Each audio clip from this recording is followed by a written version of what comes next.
Hey guys, JK here. Just wanted to make a video kind of based on commenters' feedback or requests. People have been asking me how to use elemental shards, where they should use them and so forth. Also what to farm up, so I wanted to kind of cover that in this video right now. So as you can see, I got my Dorothea up to level 75. I've been very pleased with her. These are her new stats with everything mastered and everything. Yeah, she's just pretty awesome, very tough to kill. Good damage and everything, so just wanted to showcase that. But part of the reason why I wanted to show her also is because the reason I got her up to level 75 is because I used shards. I did not pull like a ton of dupes. In fact, all of the dupes that I got of her, or any copy of her that I got, was recorded on the summon video that you guys saw. So I pulled 2 copies of her total, which got up to level 65. From there, I bought the 50 shards in the shop for 4,000 gems. That took me up to level 70, and then I needed another 75 shards to get up to 75. So that took, I forgot how many fire shards I used, but it was maybe like 40 fire shards, something like that, and then like 30 rainbow shards or whatever. And that's how I got up to level 75. So the reason that's important is because it kind of gives you a sense of how many shards you would need in the future if you were to use it on some character that you want to build up right away. So as far as which characters you should save up for or build up, excuse me, if I wanted to give the textbook answer, it would be basically limited or collab units that you cannot pull from the general pool,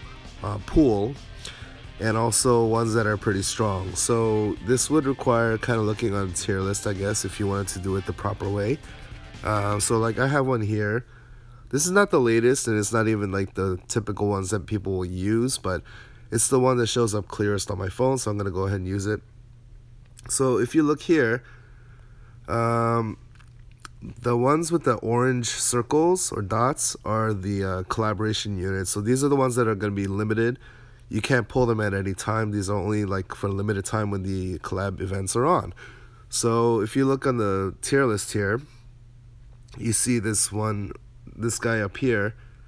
I assume it's a guy, I'm not really sure, who's really highly ranked, has an orange dot, limited for the collab and everything. This is from the Disgaea collaboration. I think that's how you pronounce it, and I believe this character is named Laharl.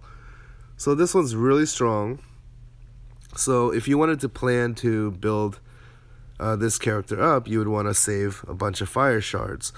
Now, if you wanted to take the route that I did, like with the Dorothea, you can, if you pull enough, you can kind of plan on pulling maybe 2 copies of the unit, and then from there you would buy the 50 shards for 4,000 gems, and then you would do the rest of the way with shards.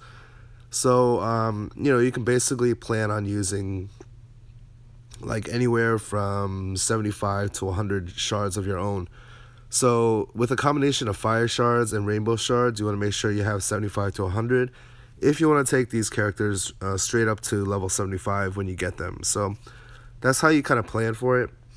Again, in the dark color here, we have this limited collab unit with the orange dot here. I don't know who that is. So you kind of want to save up for each of the colors depending on whether you want them or not.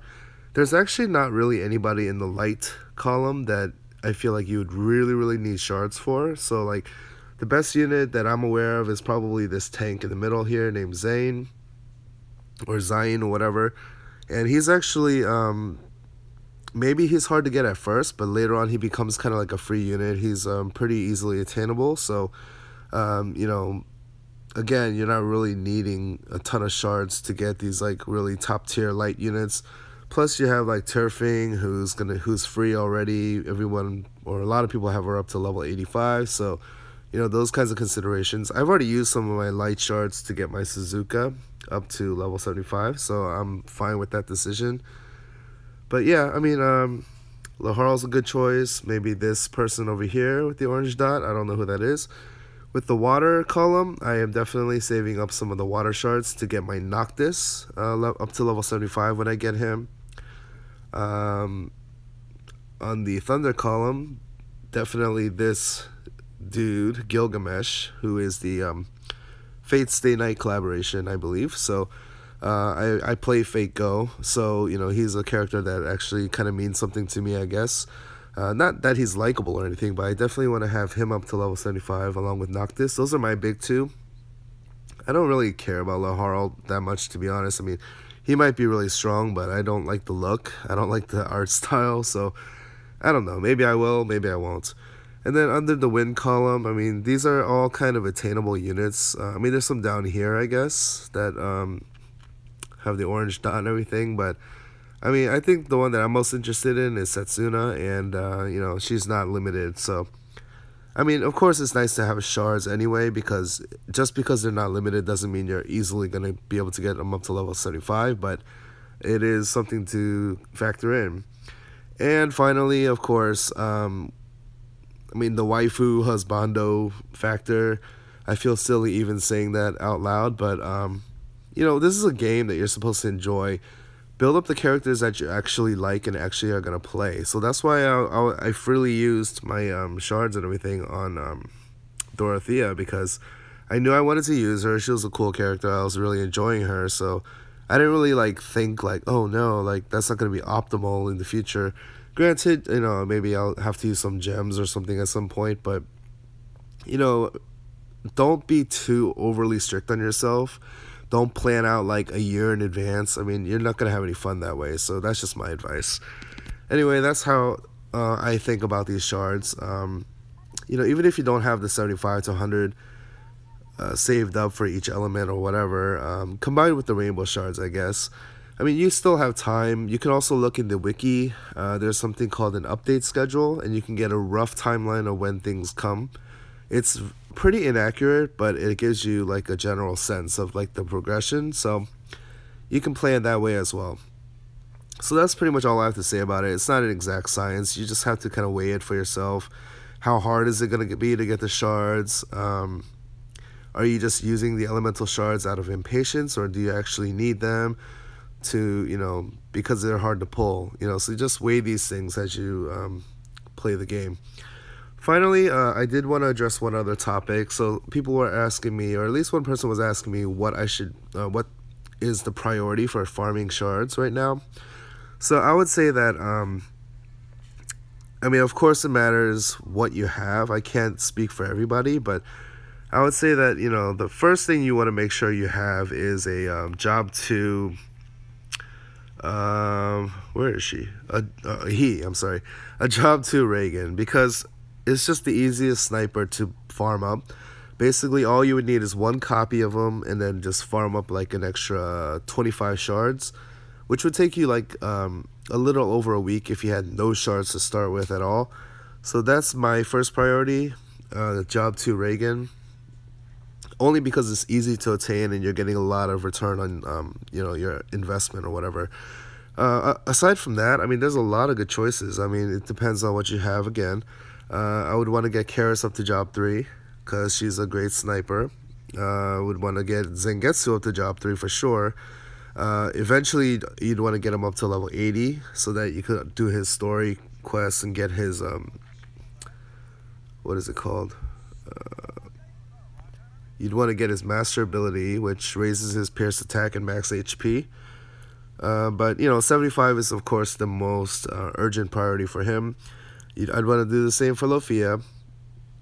If you have a Rada, I would want to get her up to, yeah, at least job 2. Job 2 is pretty good. Job 3 is nice for the, what is it called? Ninja Stealth passive, but honestly, even before that, all you need is job 2 to make her effective, so that's a good starting point there. Of course, you want a Holy Brawler, so a job 3 Lucian is going to be really powerful for you. I mean, I can't really put these in any particular order because it really depends on what you have. Rahu, you'd want to have, actually, Rahu, yeah, it's nice to have the Swift Charge from Enchanter, but I don't know, I'd probably be satisfied with job 2 for a while. Unless you're trying to get the Chronomancer Plus job, but I mean, I don't know if it's absolute top priority. And then, I don't know, let's see here. What else would you need to farm?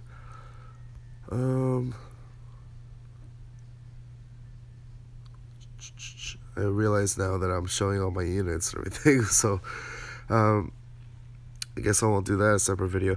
Okay, somebody mentioned, I think it was Lich King, that mentioned that the Job Plus is coming for Lamia for soon. So it'd be an improved version of Dragon Knight, or Dragon Cavalier, I guess. So that would be a really cool character to build up. I'm actually farming her shards every day now. This would be a nice choice as well. But this is more like a future thing, I guess. It's not the most urgent thing. I think that's pretty much it as far as like top priority. I mean, as some of these job pluses come out for like Stry or Stree, whatever, Freed, you'd want to get those up as well, but we don't know exactly when those are coming. I know Rin at some point is going to be pretty good, I guess, with job pluses. If you haven't built up your Poland, go ahead and do so. But yeah, I would say job 2 Reagan is the top priority because it's easy and it's a lot of payoff. Job 2 Rada's pretty good. And then you have a whole bunch of job 3s that you want to get, like Karis, Zangetsu. Lofia is actually, yeah, Lofia. You'd want to get her up to job 3 because that's when she gets Chronomancer. Lucian. Yeah, I mean, you get the point. So that's pretty much it. That's what I wanted to cover this video. Just kind of give you like a sense of, what's the priorities and everything. Another thing to consider when it's going back to the topic of shards.